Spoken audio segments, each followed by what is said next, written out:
गाली गलौज कौमी असम्बली में काबिल मजम्मत है तो सोशल मीडिया पर क्यों नहीं। सियासी जमातों ने मुखालिफिन के मुकाबले के लिए साइबर जत्थे बना रखे हैं। गिरगिट की तरह रंग बदलने वाले कौन। हामिद मीर का जबरदस्त कॉलम।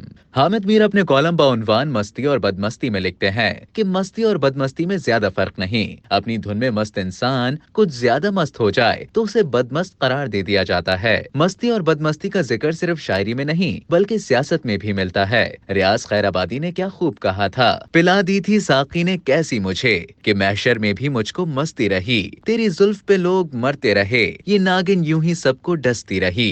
सियासत में मस्ती बढ़ जाए तो कभी कभी सियासतदान की जबान नागिन बनकर मुखालिफिन को डसने की कोशिश करती है।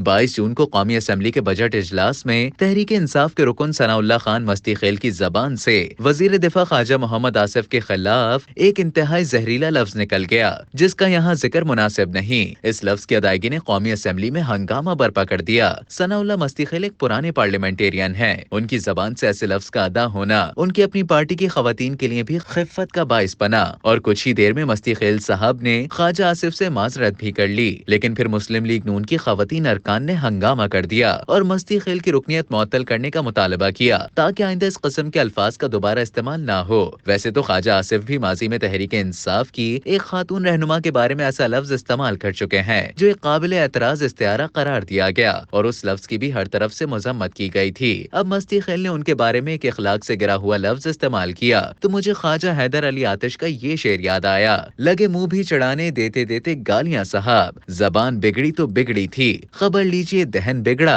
मुस्लिम लीग नून के मुतालबे पर स्पीकर कौमी असम्बली ने सनाउल्लाह मस्ती खेल की रुकनियत रवा सेशन के लिए मुअत्तल कर दी। तहरीक इंसाफ को एतराज है कि जब मस्ती खेल साहब ने ख्वाजा मोहम्मद आसिफ से माफी मांग ली तो उनकी रुकनियत मुअत्तल करने की क्या जरूरत थी। कौमी असम्बली में गाली गलौज कोई नई बात नहीं। इस किस्म के वाकयात इमरान खान के दौरे हुकूमत में भी पेश आए थे और स्पीकर असद कैसर ने कई अरकान के ऐवान में दाखिले पर पाबंदी भी लगाई थी। मुंतखब ऐवान में गाली गलौज कोई भी करे ये काबिल मजम्मत है, लेकिन मुस्लिम लीग नून वालों से पूछना था कि गाली गलौज कौमी असम्बली में काबिल मजम्मत है तो सोशल मीडिया पर क्यों नहीं। मुस्लिम लीग नून, तहरीक इंसाफ और कुछ दीगर सियासी जमातों ने सोशल मीडिया पर एक दूसरे का मुकाबला करने के लिए साइबर जत्थे बना रखे हैं। इमरान खान के दौरे हुकूमत में ये साइबर जत्थे सरकारी सरपरस्ती में सियासी मुखालिफिन और सहाफियों के खिलाफ गाली गलौज करते थे। आज शहबाज शरीफ के दौरे हुकूमत में भी मुस्लिम लीग नून के साइबर जत्थे सरकारी सरपरस्ती में न सिर्फ तहरीक इंसाफ बल्कि पीपल्स पार्टी के अलावा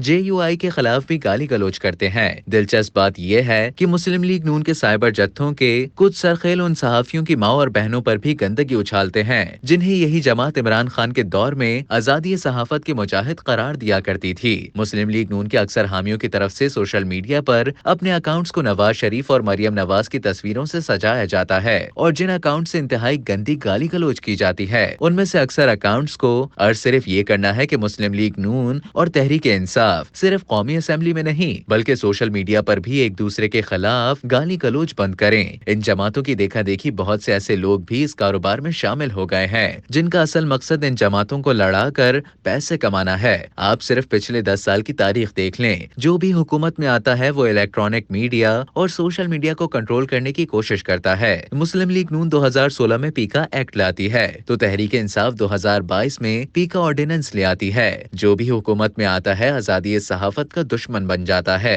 और जो अपोजिशन में होता है आजादी सहाफत का लंबरदार बन जाता है। पिछले कुछ अरसे में सियासत सियासत नहीं रही बल्कि खानदानी दुश्मनी बन गई है। बहुत से सहाफी भी सहाफी ना रहे बल्कि सियासी जमातों के खिदमतगार बन गए। सियासत और सहाफत के जवाल की असल वजह जमहूरी इदारों की कमजोरी है। जो भी हुकूमत में आता है आजादी सहाफत का दुश्मन क्यों बन जाता है। हमारे सियासतदान जिन ताकतों के कंधों पर सवार होकर हुकूमत हासिल करते हैं उन ताकतों की फरमाइशें पूरी करते रहते हैं। ये फरमाइशी प्रोग्राम उन्हें अवाम में गैर मकबूल बना देता है तो वो मजीद मजबूर होकर गैर सियासी ताकतों के हाथों में खिलौना बन जाते हैं। आजादी सहाफत दरअसल पार्लियामेंट की मजबूती से मशरूत है। पार्लियामेंट मजबूत होगी तो आजादी सहाफत को तहफ़्फ़ुज़ मिलेगा। अगर पार्लियामेंट सहाफत की आजादी सलब करने के लिए कवानीन बनाएगी तो सहाफियों को इंसाफ के लिए अदलिया के पास जाना पड़ेगा। इसमें शक नहीं कि हमारी तारीख में अदलिया का किरदार ज्यादा काबिल फख्र नहीं रहा, लेकिन हकीकत यह है कि आजकल कुछ जजों को हुक्मरान मुस्लिम लीग नून के साइबर जत्थे तहरीक इंसाफ का हामी करार देते हैं। लेकिन जब तहरीक इंसाफ हुकूमत में थी